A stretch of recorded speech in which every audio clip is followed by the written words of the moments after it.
हम लोग वीडियो के इस भाग में बात करेंगे सीपीसी के आदेश 11 से लेकर 20 तक के बारे में, और वो भी मुख्य मुख्य नियमों के बारे में। 11 क्या कहती है?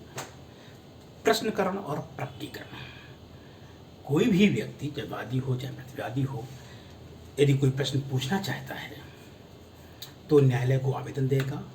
न्यायालय 7 दिन के अंदर इसका जवाब देगा, और जब वो आदेश देगा तो जिसको भी आदेश देगा वो 10 दिन के अंदर शपथ पत्र में जवाब दे देगा।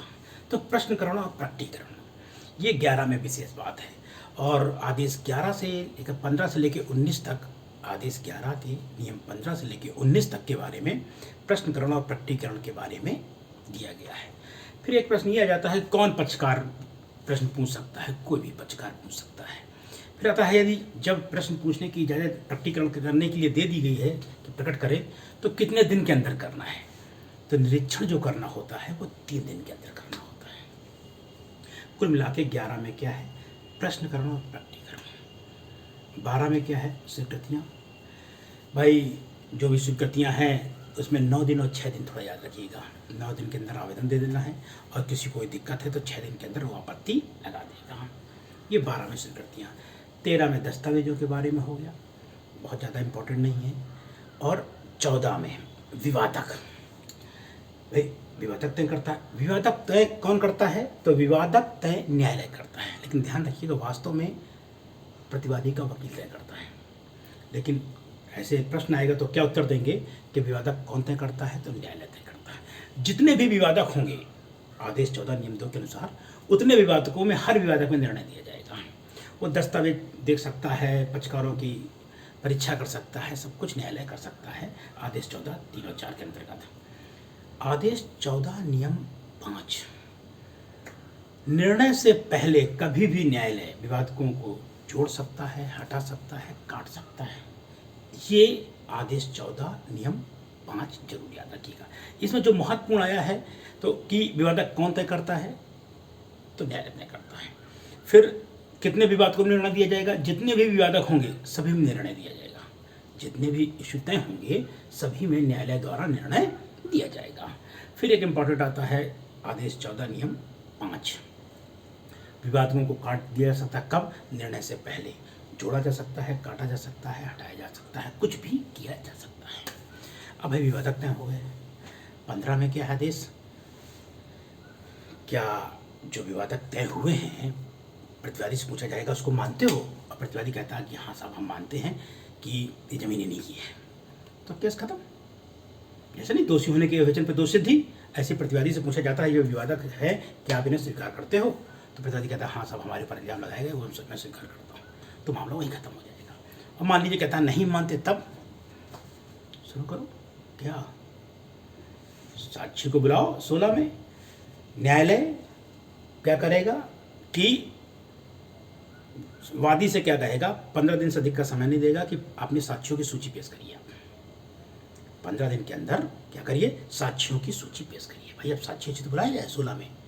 जब भाई विवादक तय हो गए, प्रतिवादी मान नहीं रहा है, तो अब क्या साक्षी को बुलाया जाए?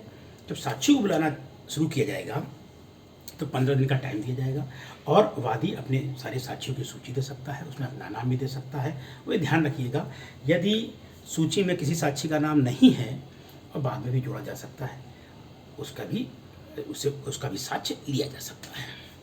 ये 16 में आ गया। अब इम्पॉर्टेंट ये है, एक इम्पॉर्टेंट है 16-12। 16-12 में है क्या कि साक्षी बुलाया गया, साक्षी आ नहीं रहा है, तो क्या किया जाए भाई? साक्षी को बुलाया जा रहा है, साक्षी नहीं आ रहा है, तो फिर कितना जुर्माना? 500 रुपये से अनधिक तक का जुर्माना लगाया जा सकता है। आदेश 16 नियम 12 है। निश्चित यही है, लेकिन फिर भी मैं एक बार इसको जरा देख लेता हूँ, कहीं गलती ना होने पाए। ठीक है, सही है, ठीक। आदेश 16 नियम 12। एक फिर और इम्पॉर्टेंट है आदेश 16 नियम 19। न्यायालय क्या करेगा? साक्षी को जो सूची पेश की गई है, साक्षी को समन करेगा, उसको बुलाएगा, लेकिन यह साक्षी पैदल दूरी से 100 किलोमीटर और आदर दूरी से स्टीमर द्वारा 500 किलोमीटर है, तो उसको समन नहीं भेजेगा, साक्षी को समन नहीं भेजेगा। ये बिल्कुल उसी प्रकार है जिस प्रकार आपने ध्यान दिया हो आदेश 5 नियम 4 में क्या करता है, वहाँ पर 50 मील और 200 मील है, 50 मील और 200 मील की दूरी पर होगा यदि कौन, प्रतिवादी, तब समन नहीं भेजेगा, समन नहीं भेजेगा। और उसके बाद जब यहाँ पर है 16 में, तो साक्षी को समन कब नहीं भेजेगा, तो साक्षी को समन कब नहीं भेजेगा जब 100 किलोमीटर और 500 किलोमीटर की दूरी है। 16 हो गया।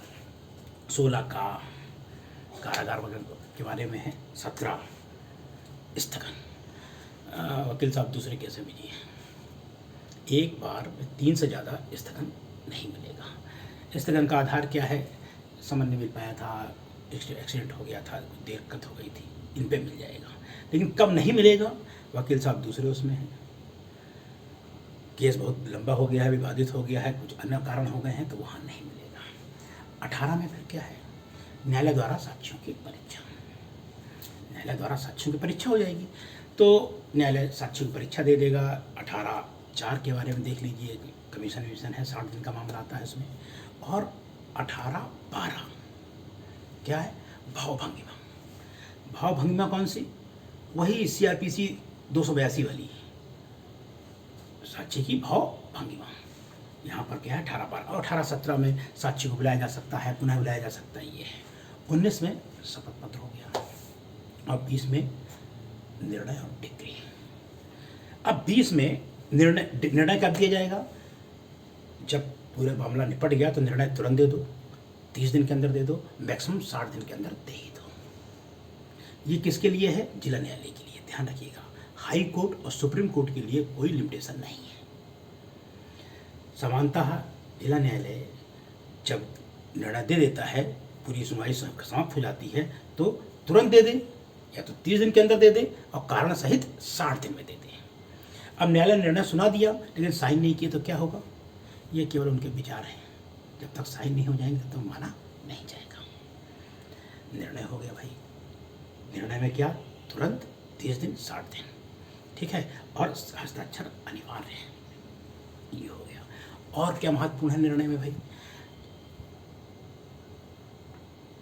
हाँ, निर्णय में एक चीज़ और है कि पता लगा डिक्री 6 में, 20 के 6 में क्या है, डिक्री हो गई, 20(6) का में डिक्री की एक प्रति नहीं होती है, पता लगा निर्णय और प्रति जो निकाला है तो 15 दिन के अंदर डिक्री जो बनती है, 15 दिन के अंदर बनती है। और आदेश 20 नियम 7 जब डिक्री बन के तैयार होगी तो तारीख वही वाली होगी, निर्णय वाली है।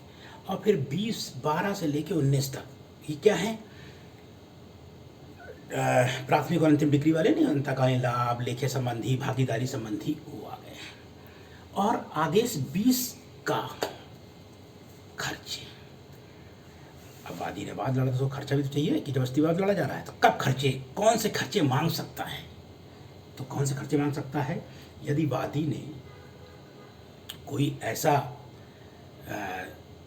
दस्तावेज पेश किया है या कोई लेटर भेजा है प्रतिवादी को जो विधि द्वारा अपेक्षित है, उसकी कीमत ले सकता है। तो यदि वादी ने कोई ऐसी सूचना दी है प्रतिवादी को जो विधि द्वारा अपेक्षित नहीं है लेकिन इसे भेजी गई है, उसका भी ले सकता है। वादी ने पूरा वाद पत्र तैयार करवाया, टंकण करवाया, लिपिक करवाया, उसका ले लेगा।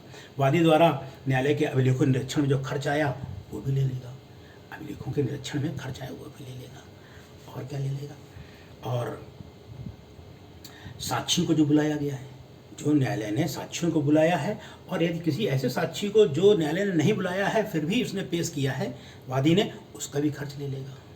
और क्या करेगा, यदि अपील की है तो निर्णय और डिक्री की प्रतियां निकलवाने में और विज्ञापन तैयार करने में ये पूरा खर्च ले लेगा। ध्यान रखिए कि इसका मेंस का क्वेश्चन बन जाता है, कौन कौन से खर्च मांगे जा सकते हैं। तो ये 5 हैं। अच्छा, ये खर्चों की पूरा ब्यौरा क्या कैसे दिया जाएगा, तय कौन करता है, तो हाई कोर्ट तय करता है। नंबर 1 फिर से बोल दे रहा हूँ, 20 का में खर्चे हैं। क्या है नंबर 1, कोई भी वादी द्वारा पत्र विधि द्वारा अपेक्षित है और प्रतिवादी को सूचना दी गई है, उसका खर्च। दूसरा, ऐसा कोई सूचना जो विधि द्वारा अपेक्षित नहीं है लेकिन वादी द्वारा प्रतिवादी को दी गई है, उसका खर्च। तीसरा, वादी क्या करता है, पूरा अभिवचन तैयार करवाता है तो टंकण लिपि, उसका खर्च। वादी द्वारा न्यायालय के अभिलेखों के निरीक्षण में जो खर्च होता है वो हो गया। वादी जो साक्षी को समन करता है या वादी साक्षियों को लेके आता है, उसका खर्च। और लास्ट, यदि अपील हुई है तो निर्णय और डिक्री की जो प्रतियां हैं, ज्ञापन तैयार करने में जो खर्च लगा है उसका खर्च, और ये पूरे खर्च के जो तय कौन करता है, कैसे दिया जाएगा, किन किन परिस्थितियों में, कब, तो ये हाई कोर्ट तय करता है। ये है आपका 20 का। तो 11 से लेके 20 तक, तो 11 में क्या हो गया, प्रश्नकरण और प्रकटीकरण। ये कुछ ऐसे बीच में केवल ऐसे पूछा जाता है कि आदेश 12 में क्या है, 13 में, ये भी प्रश्न आता है। 11 में प्रश्नकरण और प्रकटीकरण हो गया, 12 में स्वीकृतियाँ हो गई, 13 में दस्तावेजों को परिदुर्दित किया जाना, 14 में विवादक तय करना, 15 में जब अपने आप को दोषी मान लेता है तब, 16 में साक्षियों की परीक्षा, साक्षियों को समन, 17 में स्थगन, 18 में न्यायालय द्वारा साक्षियों की परीक्षा, 19 में शपथ पत्र, 19 मैं पीछे बताना भूल गया, 19 शपथ पत्र, और 20 निर्णय और डिक्री, 20 का खर्च। ये आपका हुआ 11 से लेके 20 का तक के बारे में। 21 चूँकि अपने आप में काफ़ी लंबा है, उसको अगले भाग में तैयार करेंगे। वीडियो को देखें, अच्छा लगे तो आगे बढ़ाएं। धन्यवाद।